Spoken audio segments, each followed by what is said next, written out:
Ladies and gentlemen, I am rapidly beginning to realize that I should have probably just quit my job so that I could focus on award season this week. What I would do after this week, I'm not really sure, which is why I kept my job, but I'm still talking about award season. And today it is the Golden Globes, as I'm going to try to predict the nominees that we will see at the Globes on Monday. All right, welcome back to the garage. Gerald here with you. As you know, if you've been to this channel before, I won't shut up about the Oscars and what's going to get nominated, what's going to win, what's going to get snubbed, etc. If it is your first time to the channel, you can find all kind of not only movie reviews and coverage here, but definitely a extensive award season analysis, breakdown, predictions, reactions, etc. So please subscribe, and if you're into it and you want to give me a couple bucks a month, because believe me, I need it, you can click on join down below and read all about channel memberships. Thank you so much to my current members, as that population is growing, as is my subscribers after I recently crossed 5,000. Like I said on my last video, my heart is full. Now, a little disclaimer before I get into my predictions here for the upcoming Golden Globes nominations. Just like on my previous video for predictions I did, which was for the Critics' Choice Awards, I'm not going to be doing every single category that's going to turn up at the Globes. I'm not going to be doing any of the TV stuff because I don't watch enough TV. So it's going to be all film. That's the first thing. The second thing is there's some below the line categories that I am doing predictions for those. But unless it's the Oscars, I'm not going to be talking about it in depth on my videos for predictions. So today it'll be the major top of the line, acting categories, obviously best picture, director, screenplay, that type of stuff, but not the below the line stuff that I did predictions for, but they won't come up on this video. If you would like to see those, you can follow me on the Award Expert app. I still have a couple outstanding, like Testament of Ann Lee, Marty Supreme, probably most notably, but other than 2 or 3 titles, I've seen pretty much everything. So you can follow me on Letterboxd and get all of my ratings and thoughts on those films, especially if I didn't do reviews here on the channel for them. The other thing is I have my little precursor timeline that I made for myself on the screen for you there. A lot of stuff is happening this week and next week. So, the first 2 weeks of December, it's like right after Thanksgiving, and it is just a bum rush of information that we get as pundits and critics who do this awards predicting game. And there's some of that stuff as I'm recording this that we do not have yet. So I'm recording this on Thursday. Tomorrow we get the nominations for the Critics' Choice Awards, which is probably the 1-2 punch for starting out award season, because they usually happen about a week apart, where we get the results from the Globes. They're usually the first televised award show, and I think that's the same thing this year.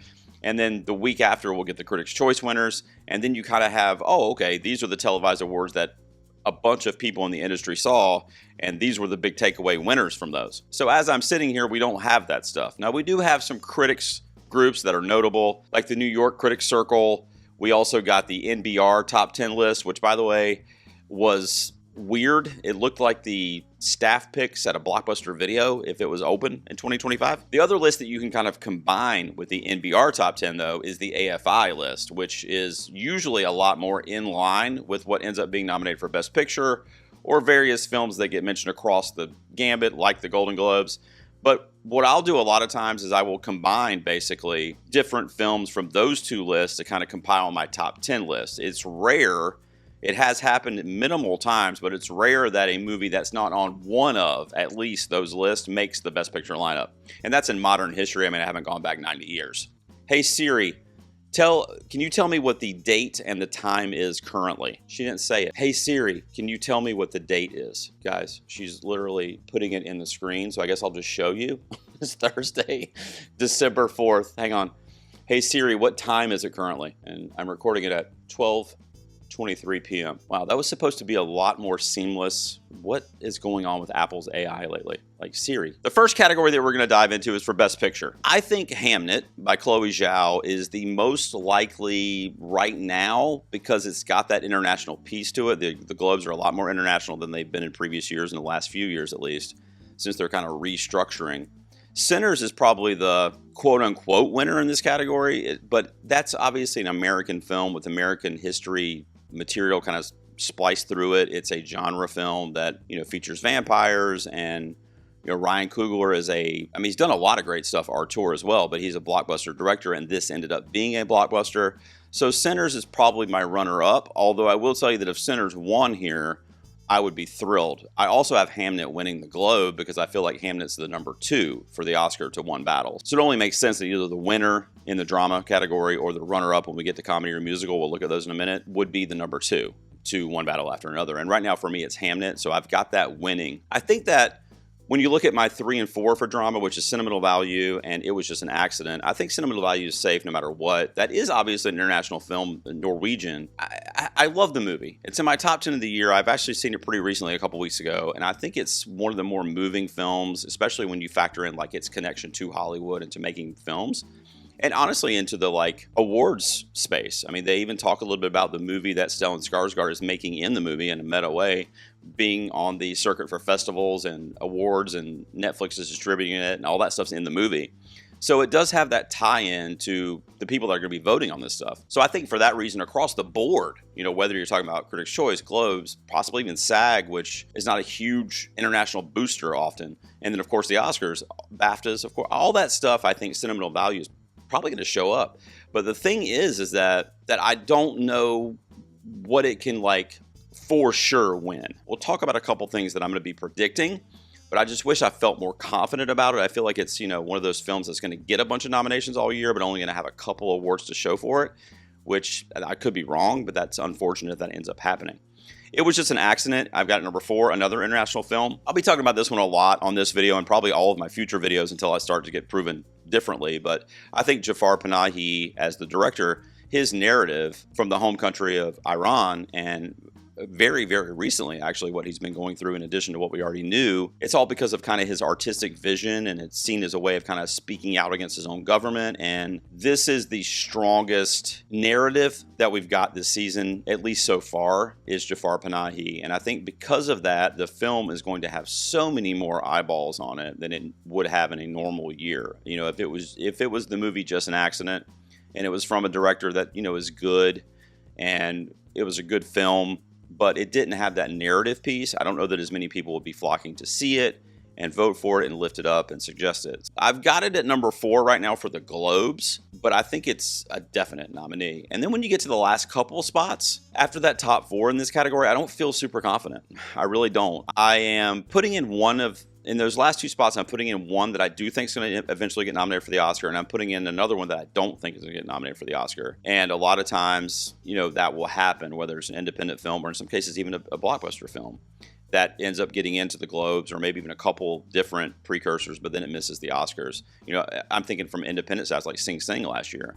And as you can see, I have Train Dreams in at my number 6, which would get it in here for drama, and I think it does get in, but I'm also equating it to the Sing Sing kind of philosophy, where Sing Sing did really well leading up to February or March of last year, and then it started to kind of like miss different stuff, and Clarence Macklin missed, and SAG didn't really show it any love, and I'm just like, what? Why is that falling off? That movie's phenomenal. Right now, the momentum is there for Train Dreams. It's surging at the right time, very similarly to the same writing team that did Sing Sing. So I think it gets in because of the surge and Joel Edgerton and the connection to it. And obviously Netflix knows how to push a film to get it nominated. So that would be 2 in the nominated field from Netflix, with Frankenstein and Train Dreams. I mentioned this on my Critics' Choice video, but I do a wild card pick, which is what the Uno wild card is for, which I should have told you if you didn't see that previous video. But all award season, I'm going to have a wild card in each category, and then a swap card, or what is the Uno reverse card. I got that idea from my son, by the way. Love you, buddy. I'm going to put James Cameron's Avatar, Fire and Ash, as that swap out for either Frankenstein or Train Dreams. If one of those ends up not getting into the 6, it will probably be in place of Avatar, would be the swap. They love James Cameron. The Globes do specifically. I mean, so does the movie industry, so he could show up really everywhere, to be honest, except maybe the BAFTA. But I mean, he could be all over the place this award season. Or he could not be, because I'll only touch on this briefly because we're going to be talking about Wicked here in a second, the next category. But if you know me, you know that. But I love Ariana Grande. I love the musical. I love the movie adaptations that John M. Chu did. So I've always said, not from a fan of Wicked, but from a person that is critically looking at the predictions for what's going to get nominated or win, I've always said that Wicked for Good as a sequel, which it's not, by the way, but as a part 2, as a continuation, has to perform better critically and at the box office than the first one did. If it has that combo, then it's good. We're good. It might even win at that point, because obviously it got a ton of nominations doing quote unquote lesser than that for the first part. The problem is it's not doing that. But the reason I bring that up before I get to my Wicked slide here in a second is because I think the same thing about Avatar, Fire and Ash. Now, I saw Avatar a few days ago at an early screening. It doesn't come out for a couple more weeks, so we won't really know until obviously these nominations are out. But they've all had the opportunity to see it too before finishing their ballots for who the nominees are going to be. It is a very striking film. It's beautiful to look at. Visually, it is just, I mean, what you expect. It's breathtaking. It's the frontrunner for VFX all season. We know that. We know the awards industry loves James Cameron. They want him present at their award shows. You know, that kind of like, you know, optics that they want to have for certain people to be there. So I think you have to have him in the mix. The only other one I haven't talked about is The Secret Agent, which is my wild card in this category. That would be if the Globes go just bonkers with international nominees, because you've already got sentimental value and it was just an accident in there. So that would be a third international in a field of 6, which is probably a tall order to think they would do that, but they are trending more international. That film is also catching on, much like Train Dream, so it could be the wild card in true fashion. And we know Brazil is no stranger to having wild cards in the awards race. All right, so Best Picture Musical or Comedy will have another 6 nominees here, and there they are on the screen for you. I think the first 2 only in this category are really what I would call surefire, yes, they're getting in. I feel really good about the other ones, but I think Marty Supreme at number 2, and then obviously One Battle, which I think is the runaway winner. It's kind of like an Oppenheimer situation where it doesn't really matter what else gets nominated, but I think those are in. So I don't need a lot of commentary on those. PTA is obvious. Marty Supreme is going to hit at the right time. It's going to be a complete unknown situation, which ironically also had Timmy in it. Christmas Day, here it is, bam, the reviews come in, the cinema score comes in, everybody loves it, everybody already is loving it in the early screenings that I've been seeing. That's one of only like maybe 3 movies that are in the awards discussion that I have not seen yet. I'm very excited to check it out, as I'm a huge fan of Timmy, as you guys know. And I think A24 has really banked on this being their huge player this season, even though they know they're up against PTA. They're going to still play the game, and they're going to still try to do what they can for probably Timmy, an actor, and some other things along the way, whether it's, you know, text or supporting performances or what have you. Jay Kelly, I've been a defender of all year, really, just knowing the premise and that Netflix is behind it and what it's about, Noah Baumbach, etc. But after seeing it, I'm an extreme defender of it. I think that it's absolutely in your Best Picture 10 this year at the Oscars. But of course, I have to predict it here if I believe that. So another caveat is if a movie like Jay Kelly, and I'll go ahead and say for Wicked for Good also at my number 4, if those movies miss at a show like the Globes where you get 6 nominees and 12 in total, then we're in tough shape if we're fans of those films. So I have both of them in my Oscar 10 right now on December 4th. Remember, Siri told you. So I think they're both getting in here, and they have to. They absolutely have to. Jay Kelly could survive if it didn't get in here. It would have to basically get in everywhere else. I don't know if I'm confident in any fashion that the BAFTAs will recognize Jay Kelly, because it's a very Hollywood actor, American actor story. It does take place, you know, in Italy and, you know, in Europe. So that'll help a little bit. And of course, actors over there are going to go through a lot of the same things that Jay Kelly's experiencing in the film. So it could still have a path missing the Globes. Wicked for Good at my number 4, which was my number 2 like just a couple weeks ago. So that has fallen because of the overall reception of the film. And every video I've done in the last like week, I've had to like really spend time talking about Wicked, and I'm not going to do it. I love that franchise so much. I love Ari so much. She missed last season. She didn't get one televised statue for that performance of Glinda. And if she goes through this whole series, both films, without something on her mantle or in her display case at her house, it is going to be depressing for me as a fan of the franchise. Detaching from that, and as somebody that's looking at this objectively, it has worse reviews and a worse overall reception than the first film did. They love the first film at the Globes, which I think that strength of that will help it get in here as a nominee. This is what I was talking about, why the Globes are important though, because if Wicked for Good misses at the Globes, Academy voters, voters for the BAFTA, PGA, anything you want to name in terms of a precursor, are going to know that it missed. And they are going to look at that as like, oh, okay, that's somewhat of a hall pass. I don't have to put Wicked for Good on my ballot. The Globes didn't do it. Life went on. It got a bunch of wins and nominations for the first one. We're good. Ari will still get in. Cynthia maybe. We're fine. Original song, they'll be fine. So I don't want that to happen, but I can also see it happening. So the Globes have, I don't like using the word responsibility because, of course, they don't have the responsibility for other awards bodies, but they have this like ability to shift the narrative if that ends up happening, if they choose to do that. Right now, the narrative, and I'm not talking about just for me, although I put myself in this boat, is that Wicked for Good is hanging on by a literal thread from Elphaba's cape. I mean, it's like if that string breaks, it's gone. No Other Choice by Park Chan-wook, another international, which if you notice is the only international film here in musical or comedy on my predictions. And then you have Begonia from Yorgos Lanthimos with Emma Stone and Jesse Plemons at my 6. I'm gonna do kind of what I did with my Critics' Choice nominations, and which I haven't seen yet, even though this video is probably coming out after those have been released. But again, like I told you, I'm recording this on Thursday, so this is me from the past, probably sounding dumb. But I am thinking that Park Chan-wook, the director for that film, is going to be wholly embraced this year, because there's a narrative out there in the industry specifically, and like the film Twitter crowd and movie critics and movie lovers really, that he's just not getting his due as a filmmaker. He's not getting the notoriety that he's deserved for decades. Now, has he done a lot of like Oscar-friendly films? Not really. And frankly, No Other Choice is not really that either, although it is in a similar vein to some other films that have been, lifted up on the awards circuit recently. Even like Everything Everywhere All at Once is a very strange, funny, quirky, kind of over-the-top film with a weird narrative. So, even that, as recent as a few years ago, you could point to. So I think that his lineage, much like I said with Jafar Panahi, and his narrative of being this filmmaker that's been doing this for so long, that the American cinema system is just not awarded, is weird. And I think, critics and awards voters in these various shows are going to be like, let's fix this. Like, let's lift him. I hope they do, at least is what I'm saying. I know when I vote in my critics groups, which is not till January, I'm going to be putting him into various categories because it's one of my favorite movies of the year, and he's overdue. So that factors into voters. I'm one of them, and that's factoring into my decision-making of putting him on my ballot, for example. So if he misses, or if Begonia ends up missing, I've got Wake Up Dead Man waiting on the outside looking in. The first two films are really successful in a lot of different award shows, including the Globes. So they love Rian Johnson. They love this franchise. And I mean, I do too. This is probably my third favorite of the franchise. When I saw it initially, I was kind of like, it's okay. I don't think it's better than the other two.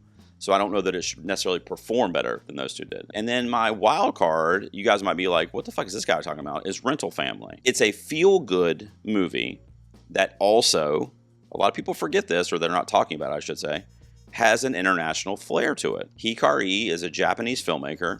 It takes place in Japan. It has basically an entire cast of Japanese actors and Brendan Fraser, who's a previous winner. So all the components are new Globes. I mean, it really is. And people, I don't think, want to admit it because nobody thinks it's going to happen, or it might be seen as like a mediocre coda kind of nomination or win if it happens. And I could see Park Chan-wook or even Begonia missing for a movie like Rental Family because it is so Globes coded. And also, it was an okay movie. I think people are like looking down on that film, and I'm talking about just in the kind of aura around it, because it didn't like win the TIFF Audience Award, and it didn't, it wasn't like the greatest emotional film that they've ever seen, and then all of a sudden it's like not awards worthy because of that. I think the expectation for that movie was that it was going to be like Best Picture caliber film, and it just kind of ended up being like, oh, this is cute, I liked it. And that's actually kind of how I feel too. It doesn't have to be like consensusly like this is the greatest shit I've ever seen. If the Academy voters, if it hits with them at the right time, it strikes the right chords, they'll vote for it. So it's a wild card. I don't think it's going to happen, but I do think that we should be open to the possibility of it happening at one of these shows. And if it happens this early, like at the Globes or the CCAs, then that could be a string of it happening. And then we might have to reckon with the thing like, wait, Rental Family's back in this? What is going on? And maybe it's in the top like 12 before we know it. I think I had it at 17 or 18 on my last power ranking. So I don't think it's going to happen, but we'll see what happens with Rental Family, if anything, over the course of the next couple weeks. I'll go through these a little bit quicker now, since we touched on pretty much all the movies that I think are going to be represented in one form or another in the performances and stuff. First, we'll look at Best Director. I think the top four are pretty solidified. I've got PTA. If he doesn't win every director prize this year, I'll be surprised. I think Jafar Panahi could surprise at one or maybe two because of his narrative and them wanting to reward him before he basically has to go to jail for making movies. I get that, and that might supersede One Battle's kind of popularity on the circuit, but not here. I think PTA's got the Globes pretty much in the bag. It would be crazy if he didn't win this and he lost to like Coogler or Panahi in the first like major televised award show, because that would send everything, myself included, into disarray. I mean, my channel might shut down because it would be the craziest shit. I wouldn't even know, like, where do we go? What do we do? Where am I? I mean, it would be crazy. So I think PTA's got it in the bag. I've got Ryan Coogler, Chloe Zhao, Panahi, which I mentioned. I left in Joaquin Trier. I think that Sentimental Value, like I said, is going to be a strong nominated film this year. I think he gets in here. I left him in there because of the international piece. Same thing with Park Chan-wook. So once again, I have 3 international directors in here, which New Globes would speak to that. And I've also got Mendonça from Secret Agent as my wild card, so really up to 4. I do have Josh Safdie from Marty Supreme right on the outside looking in. A lot of people have him in the 5 or 6 for Best Director. Some people have him even like up at number 2. Some of those people have probably seen the movie, first of all, which I haven't, so I can't speak to anything other than the trailer, really, in terms of the visuals and the direction. I don't doubt that I'm going to love it. I don't doubt that it's going to be well received. It's going to be a great movie. It's going to show up everywhere, all award season, including the Globes. I don't want people to mistake what I want to happen versus what I think is going to happen. So if I'm looking at these names of the 6 here, who does he go in for? Because he's technically a first-time filmmaker. I mean, yeah, the Safdie brothers, but even their films weren't, unanimously rewarded across the circuit. So who does he go in for? I mean, the beloved Park Chan-wook that I was just talking about, the industry wanting to begin to reward. Maybe Joaquin Trier, you could say, because he's probably the closest to being like on the fence of this group. But Panahi, he's not going anywhere, and I don't think the top 3 on my page here are going anywhere. So it would have to be a trade out for probably Park Chan-wook or Trier. And I just don't know that Safdie's done enough in his career to make a largely international voting body put him in to the 6. I could be wrong, and the film could be so well received that it doesn't matter. And I'm like, okay, well, never mind. This is like, the movie of the year next to One Battle or whatever. It's an A-B situation. But I just don't know. It's an American story, right? It takes place in New York, I think. It's a period piece, which is good. That helps it. It has the lead actor frontrunner in it. That helps it, obviously. That's kind of why I had Hamnet winning earlier, because it's got the lead actress frontrunner in its film. So Safdie could come along with that stuff, but I think if it gets into picture, if Timmy's in, probably winning. If it gets into like screenplay, and then obviously it's going to have some tech situations coming along with it as well, it doesn't need to be everywhere, So I just see if it's going to miss a top of the line spot, maybe Safdie gets in, but if not, I think that's where it misses. All right, let's have fun here with these categories. So since we get 6 nominees per in the lead categories for musical, comedy, and then drama, which is what we're looking at here on the screen, that's 12 ladies. So there's only 5 at the Oscars. And usually it's a combination of nominees from both categories. So you essentially have 12 names that you can go, okay, of these 12, we're probably going to get our nominated 5 at the Oscars. Not always. I mean, occasionally there's the one-off that gets overlooked by the Globes or whatever and ends up being a big player. But for the most part, you're probably going to see a healthy dose of the pool that we're going to be choosing from when we get up like a month down the road. In drama, I think the top 2 are safe, kind of like what I said when I was talking about the pitcher earlier. And that would be Jessie Buckley for Hamnet. I just talked about that film winning drama.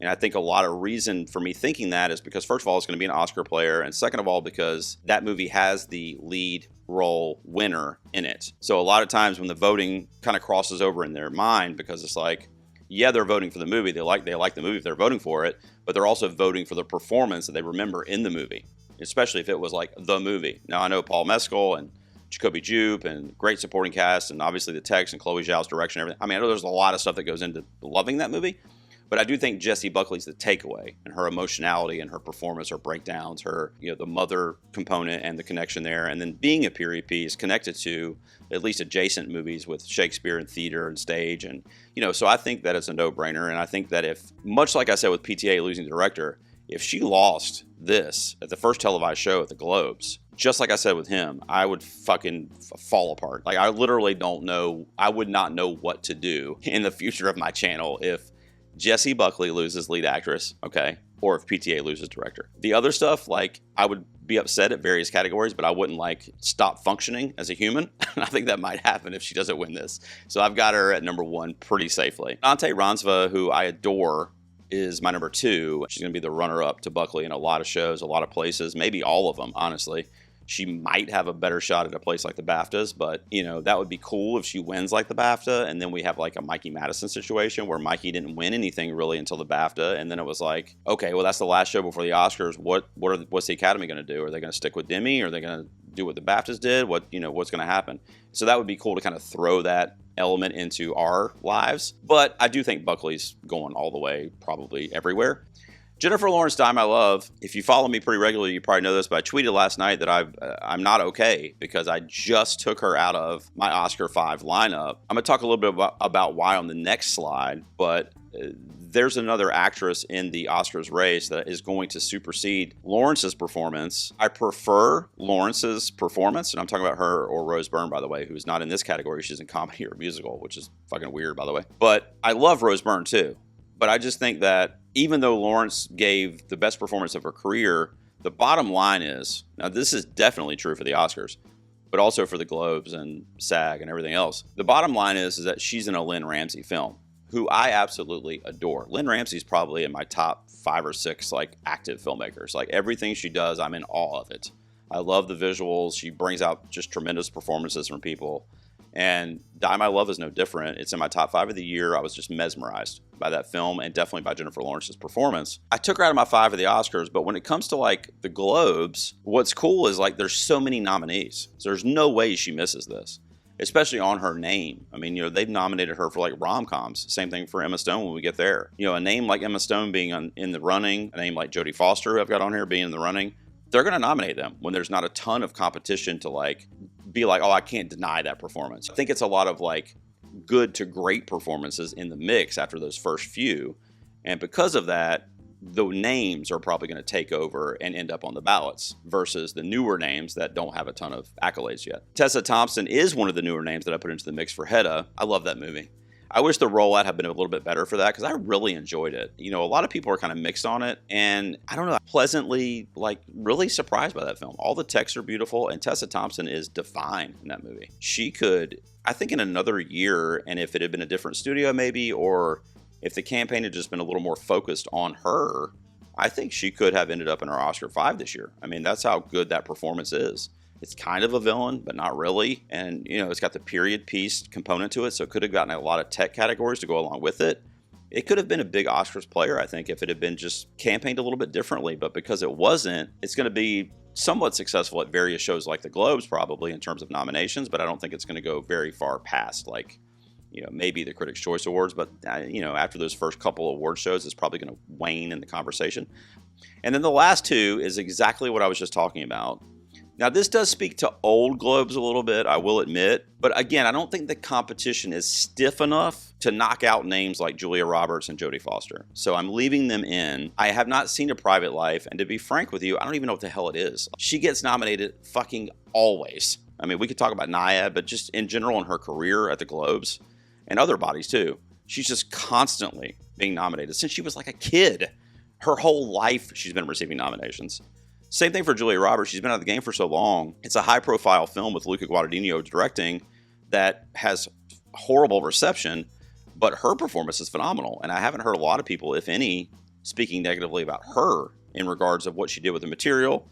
And she was pretty compelling on screen, and it's Julia Roberts. So, do I think Sydney Sweeney or Julia Garner can go in there for her? Not really. I think that Lucy Liu and Rosemead is much better, but nobody's talking about that performance. I really wanted to put Lucy Liu in the 6, which could happen. It could happen, but it's a smaller studio, and I saw it and was floored by it, but nobody's even campaigning to me even, and I'm just a regional critic.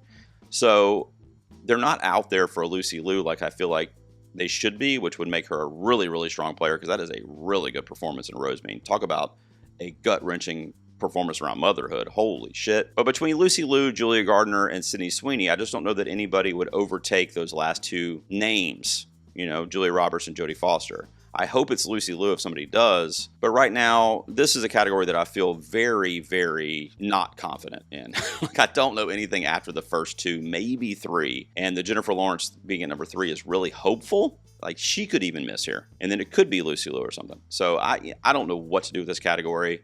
I think that no matter what happens, though, Buckley and Reinsva are the only ones heading to the Oscar nomination, so doesn't really matter. Next 6, or the next group of 8 to 9 ladies or whatever that are in the mix for musical or comedy. I talked about Jennifer Lawrence being kind of out of the Oscars discussion for me currently. Another reason is because Rose Byrne is kind of overtaking that conversation in a very similar performance. And it is a really good performance. I guess I would say If I Had Legs, I'd Kick You is more palatable for Academy members than Die My Love is, but that's also not saying a whole lot.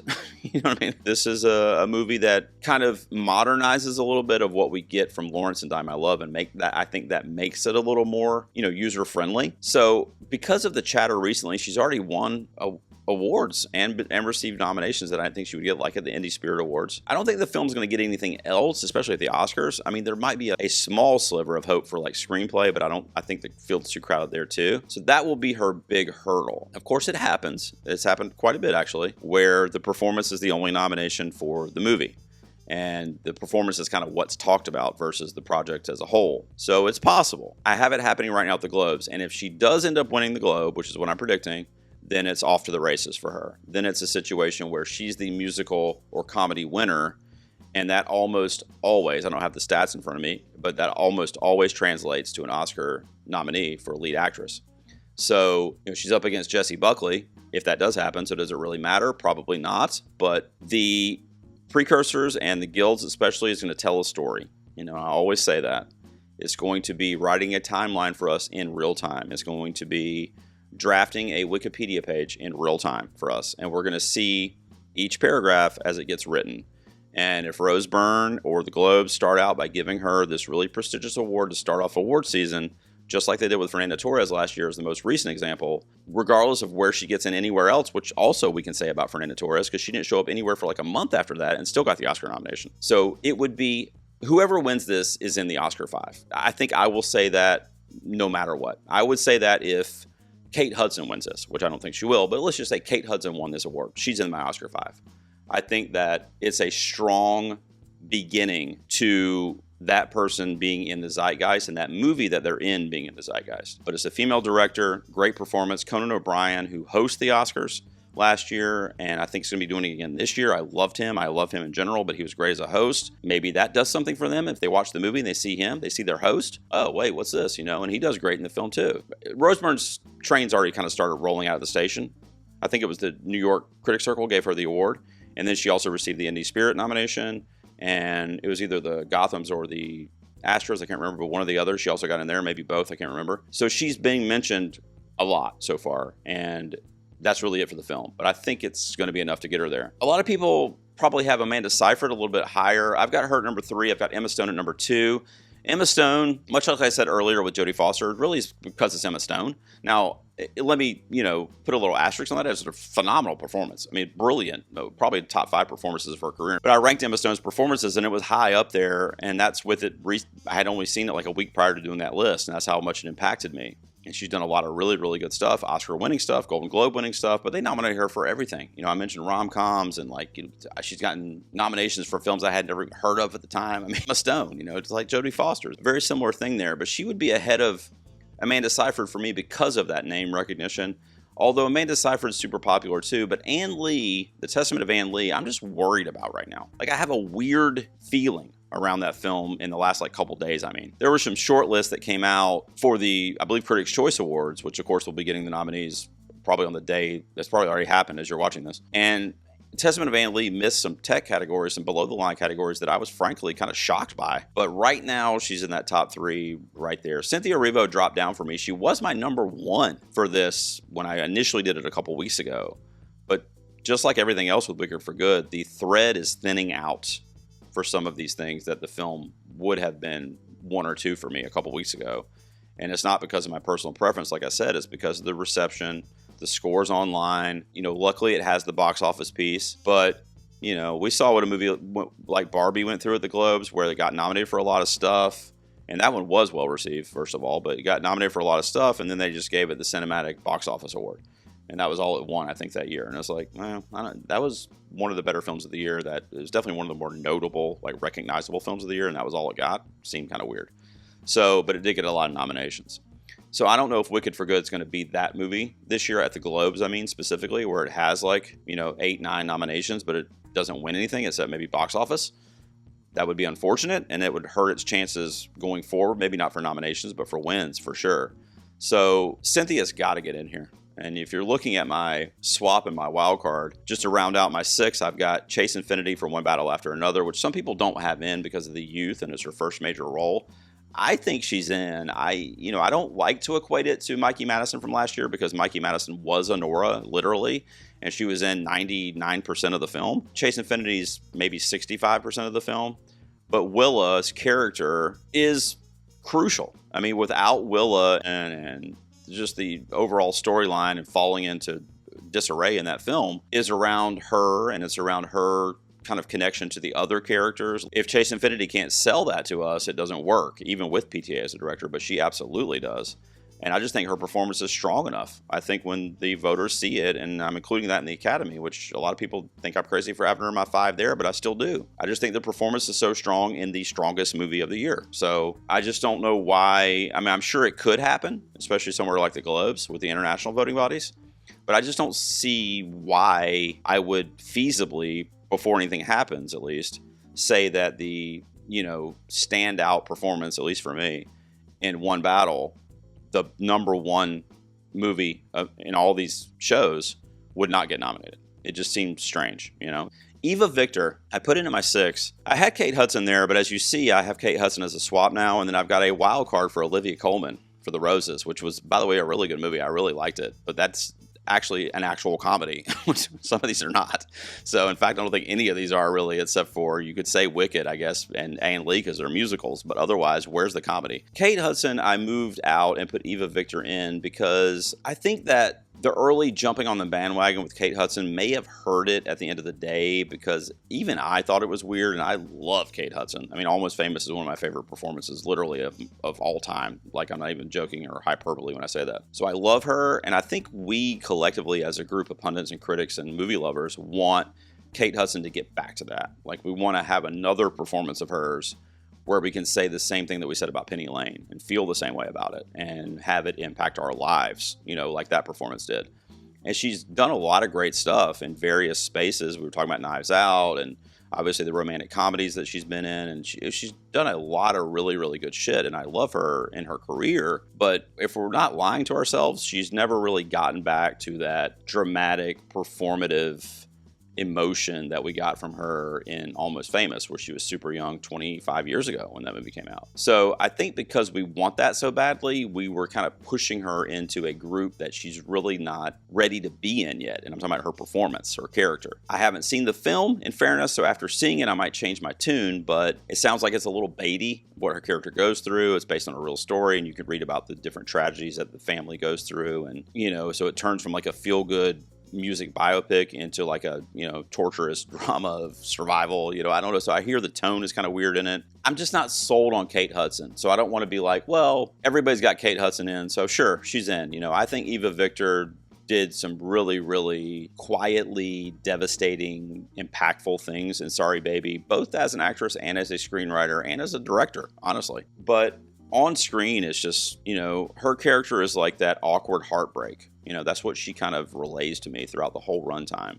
And you love her character. You root for her. You want her to be okay. You want to kind of like know her and be her friend, and help her through what she's going through. And she inherently just kind of welcomes that embrace from the audience. And I think that if the Globes give this film the time of day, give it its due, that they will see that too. That's what I think. That's what I believe, on the strength of her performance and some mentions that it's been getting on the indie circuit specifically this week, really. But I want that movie in the conversation. Kate Hudson would be the swap out. That's probably the safer number 6 or 5, even if you move Chase down. I'm not being safe, guys. This is not my Oscar predictions. These are my Globes predictions, so I'm not going to be super safe. And then I already mentioned Olivia Colman as the wild card, which would be absolutely brilliant. And I do think you should have your eye on that. So just remember I told you that. And looking at the dudes, actor for drama, try to go through these a little bit quicker. I got Wagner Moura winning there for The Secret Agent. We talked about earlier about Fernando Torres doing a similar thing in I'm Still Here last year. I think we're looking at a same kind of recipe or path for the actor in this film from Brazil. I do feel confident definitely about Moura getting in as a nominee, and I think he's going to win. I mean, he's already been winning a lot of prizes and getting a lot of notoriety at various festivals and in the critics circles, and that's just on Thursday of this week. So I think it's only going to increase for him. I would be shocked if he didn't get a nomination, but I also think he's the front runner to win right now. And then you have Michael B. Jordan at number 2 for Sinners. You know, I have my worries about him getting in the 5 of the Oscars. I think it's definitely a high possibility still, but I am concerned about what the Oscars are going to snub there because there's only 5 spots. But for the Globes, he's in. Sinners is going to be one of the biggest hauls on the evening for nominations. And then after that, it kind of turns into a like, what the fuck, hodgepodge of people. You know, I loved The Rock's performance, Dwayne Johnson, in The Smashing Machine. I think the Oscars are a bit far-fetched now because they also have this kind of like entitlement issue at the Academy about not really rewarding actors until they've put in their due with prestige cinema. And this is really his first role in that realm. So I don't feel great about the Oscars, but for the Globes, I think he's in. I also think the Globes, you know, are a little bit more starfucker, you know, for lack of a better way to put it, where they want to get as many people there that people are going to tune in because that person's there or that person's nominated or performing a song or like whatever. And The Rock's one of those people. You know, he's presented there before, and you know, I think he's in this group, which will definitely bring some much needed and much deserved spotlight to his campaign. I just don't think he can break into the 5 of the Oscars. But he could be number 3 at the Globes, and that's where I have him at right now. Joel Edgerton for Train's Dreams is rising. If you remember, I had that film in picture for drama, so I do think Edgerton's easily in here too as kind of that grouping. It would be weird if it got into picture, but he didn't get in, as he's the majority of that film also, and really carries the narrative. And it's a beautiful movie, a great performance by him. It's a quiet performance, but it might be the best he's ever put in, and he's done a lot of really, really great work, and he's well respected. So I could easily see that happening. The last 2 spots, I don't know, man. I didn't want to put either one of these dudes in from like a prediction standpoint. First of all, I haven't seen is this thing on yet, but I've heard a lot of great chatter around Will Arnett, who's essentially a stand-up comedian and sketch comedy artist. Has never really done any dramatic acting. I do think it's weird that they submitted this movie for Drama Searchlight because it's about a stand-up comic. So I don't know, it seems weird. I mean, I got to see the film, I guess, but even people that have seen it say that's kind of weird that they categorize it as drama. So I don't know if that looks like it'll actually help him though, to be honest, when you look at the field, because Jeremy Allen White's going to get in for Springsteen. He's loved at the Globes from the TV side, so they know him. I mean, they're, you know, they'll be like, oh, it's our dude. He's doing a movie now? Cool, let's do it. I love Bruce Springsteen. Yeah, Born in the USA, great. I didn't think I loved Jeremy Allen White, and people, in fact, my most like hated, or I don't know if that's the right word, but my most like disliked review on my channel this year was a Springsteen review because I was mediocre on it. I think I gave it a 5 out of 10. I didn't think it was a good movie. I thought it was too quiet. It was too subdued. It didn't do enough to really tell Springsteen's story. And unfortunately, since that's my take, Jeremy Allen White's performance didn't stand out to me either. He was very like kind of in the background of his own movie. And it was strange. Jeremy Strong was the best performance in that movie. So I think he gets in here because the crowd is just so thin. I do have Russell Crowe as my swap. I had him at number 6 for Nuremberg before putting Will Arnett there. I do firmly think it's one of the two of them, though. I think Will Arnett is probably a little bit more of a wild card than a shoe-in, but this crowd is so weird, man. I don't know. Past Dwayne Johnson and maybe Edgerton, I really don't know. So who knows? I threw these names up in the air, and these are the 6 that landed on my desk. I don't know. As far as the swap out Russell Crowe, and then my wild card would be Daniel Day-Lewis. It might not be much of a wild card because it's DDL and his name alone. They might nominate him without even knowing what the hell it is. Kind of like I was saying with Jodie Foster. But I've just heard such mixed things about that movie, and that it's a little melodramatic, and he was doing a favor for his son, and this and that. But I haven't seen it yet, Anemone, but I don't discount that it's still probably a phenomenal acting performance because, whether you like that movie or not, if you've seen it, he's one of the greatest alive, and I can't imagine his performance was bad in it. But Wagner Moura wins this, and along with the critic stuff that he's already received as I'm recording, and the Globe, Critics' Choice he might have trouble getting into because they're kind of international bias, although he could still get in there. And then you really go, okay, he could be knocking on Timmy's door on Oscars week. I'll obviously cross this bridge when I get to it. But if Wagner Moura continues to prevail at various smaller groups like he's doing so far, and then gets the Globe, and then gets into the CCA as a nomination, which right now I'm not predicting, but if those things happen leading up to Monday when we get all this stuff kind of irons out and the nominations are out, then he is a firm, like number 2, if not number 1, because you got to remember, Timmy doesn't have anything yet. You know, I love Timmy. I mean, I love Wagner Moura too, but Timmy's my guy.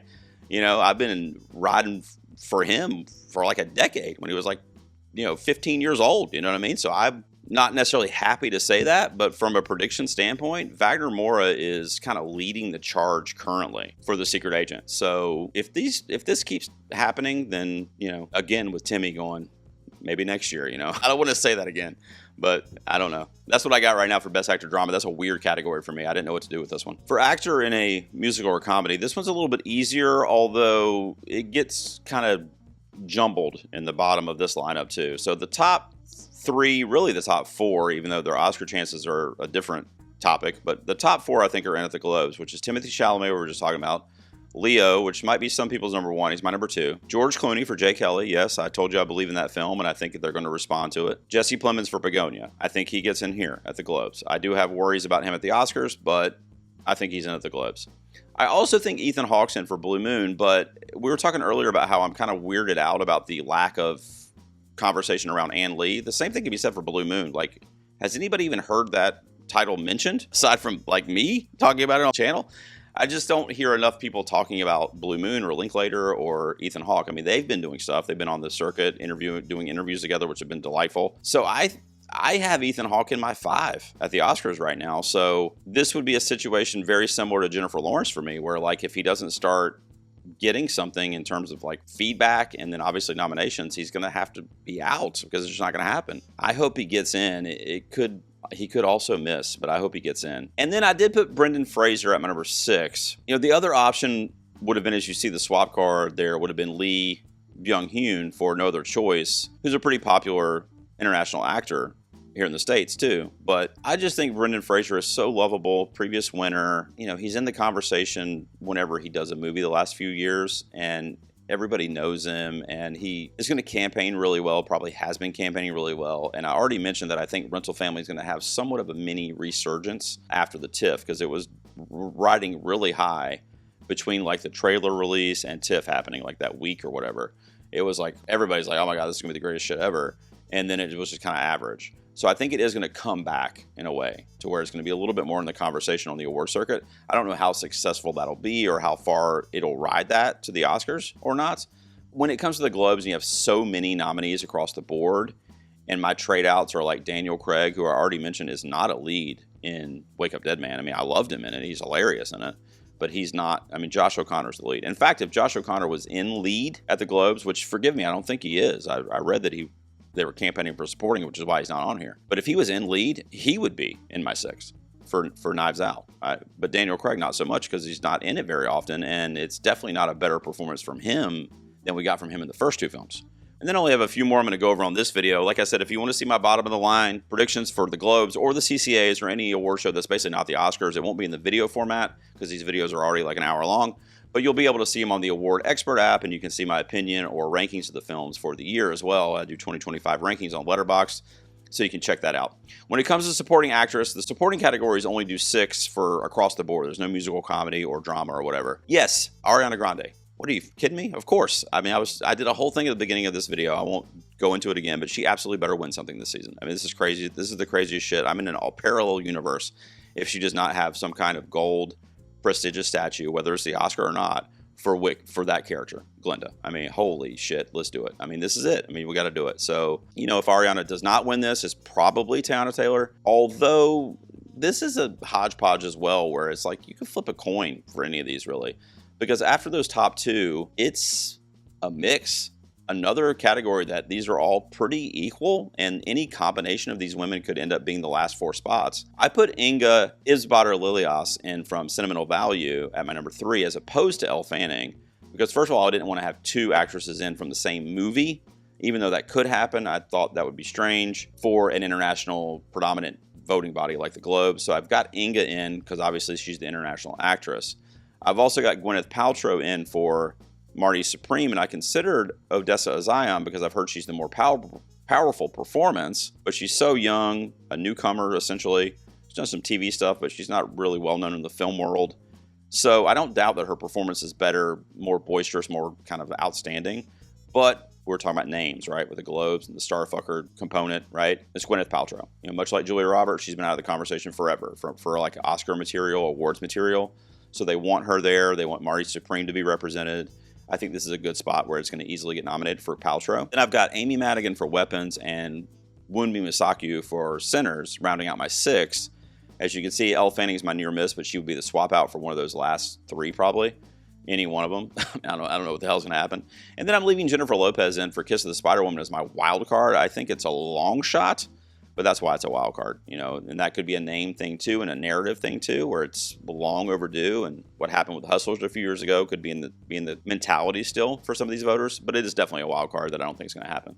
So when it comes to Amy Madigan, I'm personally coming around to her ending up in the Oscar 5. I think I still have her at number 6 on my most recent rankings. But that could very easily change, like today, honestly. So it's going to depend on the precursors over the next week to 2 weeks. But she's already been getting mentions on smaller things this week that I was really happy to see that I didn't expect. I'm talking about for wins, critic circles. So her narrative is big too. The problem with the Academy Award is the genre bias and the type of character it is, and the fact that that movie's not going to have anything else. So we were talking about Rose Byrne earlier. It's the same thing, except this is like not even close to Academy material. The movie Weapons, I mean. At least If I Had Legs, I'd Kick You is in that realm of drama, indie filmmaking. You know, Weapons is a blockbuster horror film with, you know, blood and gore. I mean, it's not, you know, I know people are going to say The Substance, but The Substance was international, first of all, with a French filmmaker. That's A. And B, it had that kind of like underlying narrative of importance and satirical, you know, kind of storytelling built into it. Weapons is just straight up like a horror movie. So while I would love it as the self-proclaimed horror guy, I don't see it happening at the Oscars right now, although I am warming up to it because I do love Amy Madigan and I see her continuing to campaign and continuing to be mentioned by people I respect and by outlets that I didn't expect her to get into. So I think she gets in here because of the wave that she's kind of riding right now. She's another one because of the lack of notoriety for that film during award season, I think, that will have to continue to hit. She'll have to continue to stay in the conversation to ride it to the Oscars. So if she does that, if we see her show up at CCA, obviously I'm talking about Globes here, and then, you know, SAG, blah, blah, blah, blah, blah, then, and SAG loves a narrative, by the way. So there's a lot of actresses in the mix this year, actually, that could make them happy. Wunmi Mosaku, I loved in Sinners. So good. And she actually got the New York Critics Circle Supporting Actress Award just yesterday, I believe. So that was huge. To get a mention already on the circuit is big for her. I think that's going to help push her into the 6, actually, because that just happened. So it's a memorable performance. It's definitely a standout, along with like Haley Steinfeld, who I don't have in the mix right now, but that also wouldn't surprise me. You know, she's a superstar as well, so she could be that Sinners actress. Right now, I've got Wunmi in there, because I think, even though I loved Haley, I think Wunmi is probably the stronger performance that they might remember a little bit more overall.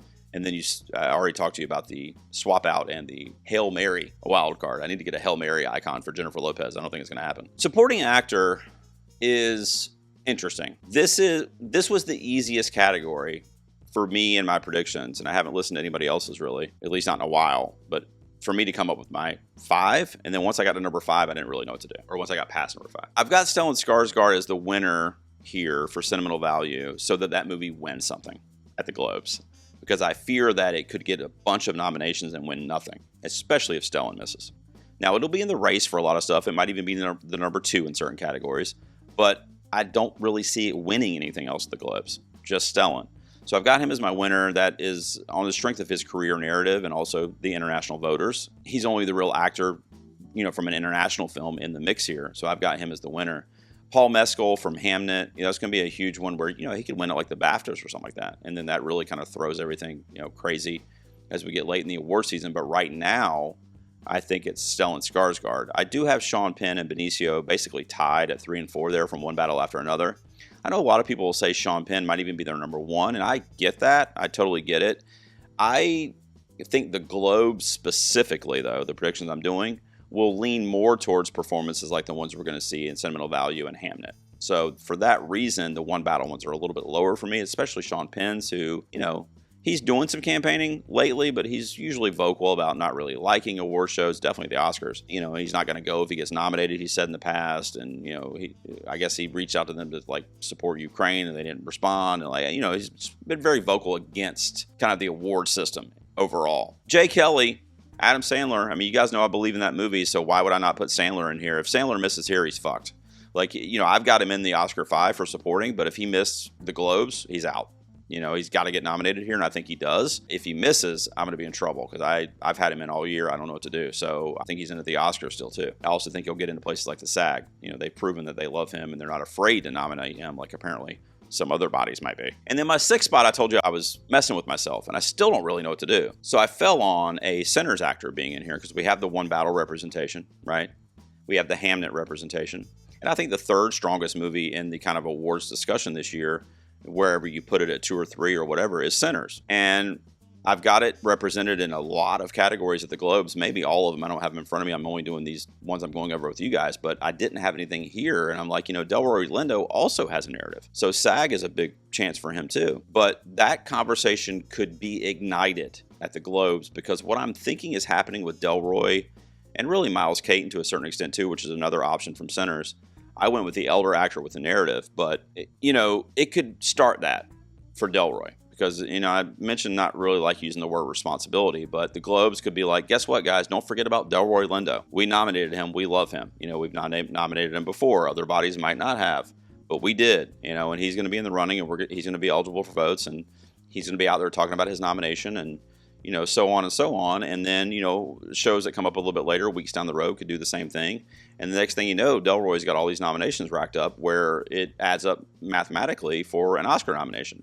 He's right outside my Oscar 5 right now, but I think that would be a fun conversation to have because I love him and he is deserving. And it was a very memorable scene stealer of a performance. You know, he was the comedic relief. He, you know, really stood out in his love for blues music in the movie and the way he talked about it so passionately and being an unsung hero, different scenes, and his relationship, like mentor-protege relationship with Miles Caton in the movie is brilliant. So I love him in Sinners. I think he gets in over somebody like Jacob Elordi, which you see as my swap out. You guys can see the Frankenstein stuff I have here in my house. I mean, it's my one of my favorite characters in cinema. There's that guy. I've got the thing on the wall behind me. I mean, I love Frankenstein. I loved Del Toro's vision of that film. Stay right there, Frankie. But it's a creature.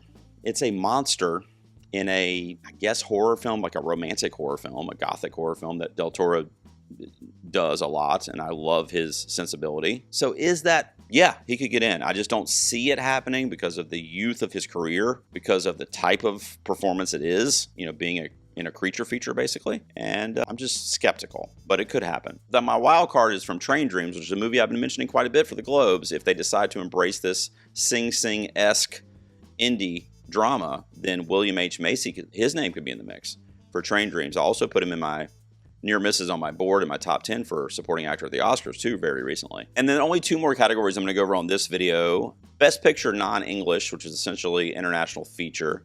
It has to be predominantly not in the English language. That's how they categorize it for this award show. It Was Just an Accident is the clear frontrunner, in my opinion, although it is rivaled by The Secret Agent because of the popularity of that film as of late, and Wagner Morris specifically. Now, if you remember on my lead actor slide for drama, I had Wagner Morris winning.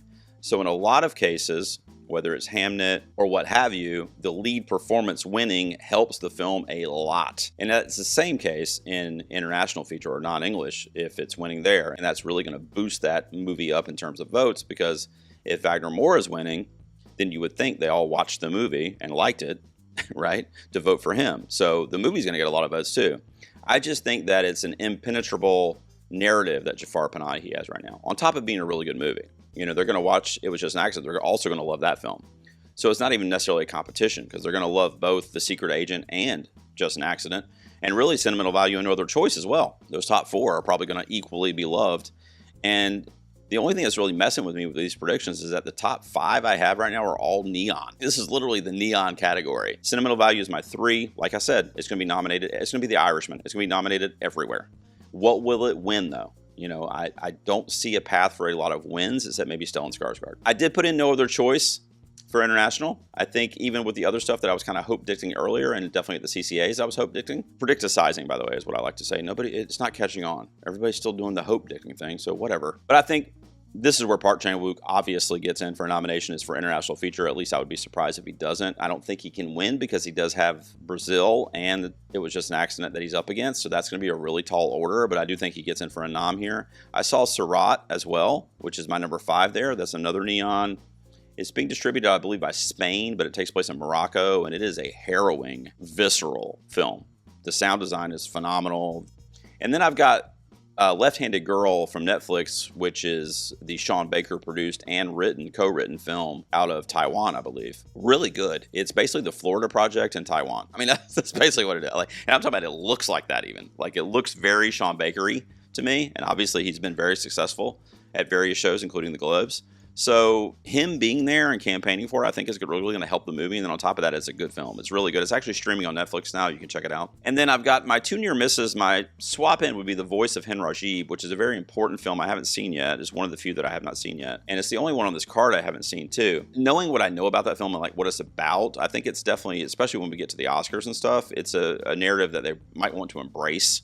You know, the subject matter in the film, where some of these other ones, aside from like The Secret Agent and Just an Accident, you know, are just kind of like, you know, not based on real events, and they're just kind of fun. They might have messages in them, but they're not like about some tragic event that happened, you know, in the world.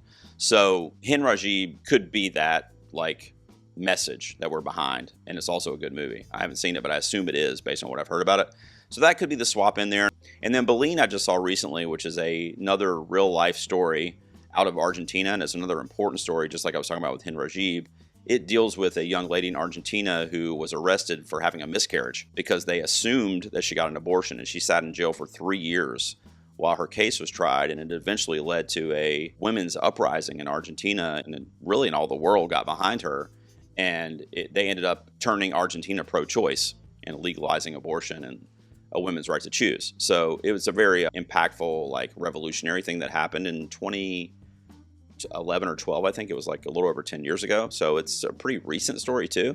And then the last category I'm going to go over on today's video is the Cinematic and Box Office Achievement Award. I kind of want to go over it because I don't know what it is. I never do. Okay, so here's what I'm going to do. I got Sinners winning. Wicked for Good is the runner-up / possible winner. It's going to be one of those two, I think. If I think I know what the category is, I think it's going to either be Sinners or Wicked for Good. Then I've got Superman, Avatar Fire and Ash, F1, Weapons, K-Pop Demon Hunters, and Mission Impossible The Final Reckoning. For my swap out is Zootopia 2, which I just saw about a week ago and I loved it. And then Minecraft movie would be kind of like the Barbie pick, where it's kind of like based on IP that's like a game or the kids love, and you know, bring some other elements to it, but uses that as a baseline. And obviously it did make a shit ton of the box office. So when I think cinematic and box office achievement, I'm taking that for like face value. Of the ones that I have on the screen here, at least, that I'm pretty sure generally in the mix for most people. First of all, let me say they're all box office achievements, except for Avatar, but we can assume that's going to be a box office achievement. So assuming it is, they're all box office achievements. The most cinematic among those box office achievements is Sinners, followed very closely by Wicked for Good. Now, this is my opinion, but I think those two movies have both components more than any of the other possibles. So I don't know what the hell is going to get nominated in this category. These are the 8 that I went with. I know there's other movies that aren't even on my slide here that are possible. But regardless, I feel really, really good about saying that either Sinners or Wicked is going to win this. So, and honestly, I could see them doing something really stupid like they did with Barbie that I mentioned and giving Wicked for Good this and nothing else. And I might not ever watch the Golden Globes again if that happened. But here we are. That is it, guys. Ironically, I'm finishing this recording, as I showed you my phone earlier to prove to you. I'm finishing my recording at 2 o'clock on Thursday, December 4th. And guess what? My screening of Hamnet is in 15 minutes. So I'm going to go watch Hamnet, come back, edit this for you. Like I said, it'll probably be up on Friday of this week. So you'll probably already know what these CCA nominations are when you see this, which may have changed my perspective on some of these. But whatever, I wanted to get it out there before that, so then I can work around it later when I start to put all this this puzzle together with all these various pieces that I have. Don't forget, subscribe. Channel memberships are open if you're into it. I do this all year, especially the next few months. It's going to be all the time, 2025 films, award season. So if you're into that and you want to hear my takes, then please consider joining the channel, because I'll do all kinds of stuff for the members on the side as well. And definitely subscribe. That would mean the world to me. And then don't forget about my account over on Award Expert. You can follow me over there if you want to see my predictions in real time before I do my videos, and then the bottom of the line stuff too for these other shows. And I'm on Letterboxd under the Awards Garage as well. And the last thing is call to action. I want to know what you think about these predictions, but I also want to know what your biggest surprise you think is going to happen at the Golden Globes this year. What is not a lot of people mentioning or maybe think is a wild card, but you think it's actually going to happen, and your surprise is not being talked about a little bit more? Because believe it or not, I use those comments to kind of put that stuff into my head as well and use that as a bit of my toolbox. So let me know what you think down below, and I really appreciate you tuning in to this video. I'm sorry it is, what time is it? I've been talking forever. I feel like I'm dying. I got a special power rankings video coming up with a very special guest, which will probably be the next video you see on this channel. And then I'll be doing some kind of reaction, maybe in the form of a live stream, to the Critics' Choice nominations when we get those. Maybe Friday night I'll do that or something like that. So make sure you subscribe, and I will see you out here next time in the garage.